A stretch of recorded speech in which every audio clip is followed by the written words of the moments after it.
एक breaking news. पानाडोंगरी परिसरात धक्कादायक प्रकार. धमकीनंतर थेट हल्ला. कॅप्टन गोपाल ठाकरे यांना मारहाण. मोबाईल व सोन्याची चेन हिसकावली. सेवानिवृत्त कॅप्टन गोपाल तुकाराम ठाकरे यांच्यावर गंभीर मारहाण व लूटमारीचा प्रकार घडल्याची धक्कादायक घटना समोर आली आहे. रविवार दिनांक 5 एप्रिल 2026 रोजी दुपारी सुमारे 12:15 सुमारास ठाकरे हे साई मंदिराकडून आपल्या घरी मोटारसायकलने जात असताना ही घटना घडली. मिळालेल्या माहितीनुसार सतीश भाऊराव शहाकार, सागर सतीश शहाकार, स्वप्नील सतीश शहाकार व इतर काही जण त्यांच्या घराजवळ बसले होते. परिसरात नालीचे काम सुरू असल्यामुळे ठाकरे यांची गाडी हळू होती. याचवेळी आरोपींनी आज 5 तारीख आहे, आता कुठे पडतोस अशी शिवीगाळ करत त्यांना थांबवलं. ठाकरे यांनी मोबाईल काढून व्हिडिओ रेकॉर्डिंग करण्याचा प्रयत्न केला असता सर्व आरोपींनी त्यांना पकडून खाली पाडले. या घटनेत ठाकरे यांना जबर मारहाण करण्यात आली असून त्यांचा अंदाजे 22,000 रुपये किमतीचा मोबाईल हिसकावून फोडण्यात आला. तसेच गळ्यातील सुमारे 20 ग्रॅम वजनाची सोन्याची चेन आणि सुमारे 12,000 रुपये किमतीचा चष्मा देखील जबरदस्तीने काढून घेण्यात आला असल्याचा आरोप करण्यात आला आहे.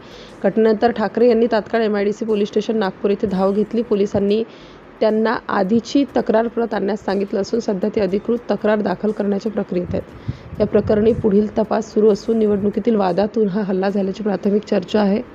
धमकीपासून थेट मारहाणीपर्यंत पोहोचलेल्या या घटनेमुळे हिंगणा परिसरात खळबळ उडाली आहे. आता पोलीस तपासातून नेमके सत्य काय समोर येते याकडे सर्वांचे लक्ष लागले आहे.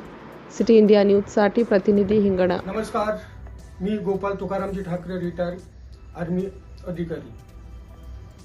मी 4 दिवसा अगोदर सागर सतीश शहाकार यांनी मला 5 तारखेला बघून घेईन अशी धमकी दिली होती. धमकीनुसार शहाकार परिवारांनी आज मी त्यांच्या घरासमोर जात असताना मला तिघही बापलेकांनी अडवून आणि त्याच्यासोबत 7-8 जण लोक होते, त्यांनी मला अडवलं. तेव्हा मी व्हिडिओ कॉल करत असताना माझा मोबाईल हिसकला आणि तोडला आणि माझी कॉलर पकडली आणि माझी चेन पण हिसकली आणि मला डोक्यावर मारून मला खाली पाडलं. त्यानंतर मला डोक्याला हा मार लागलेला आहे आणि हे इथं मला माझ्या डोक्याला गोट्यांनी मारलं आणि डोळ्याला मला बुक्कीनं मारलेलं आहे. त्यामुळे मी आज MIDC पोलीस स्टेशनमध्ये रिपोर्ट द्यायला आलो असता त्यांनी मला मागील NC मागवली म्हणून मी आज त्यांना NC द्यायला घरी आलो आहे आणि NC देत नाही. मी त्यांना ऑन पेपर रिपोर्ट आणि ऑनलाईन रिपोर्ट मी देऊन चुकला आहे.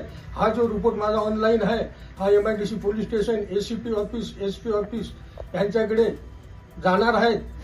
समोरील तपास योग्य तरीके व्हाल ही मी अपेक्षा बाळगते. नमस्कार.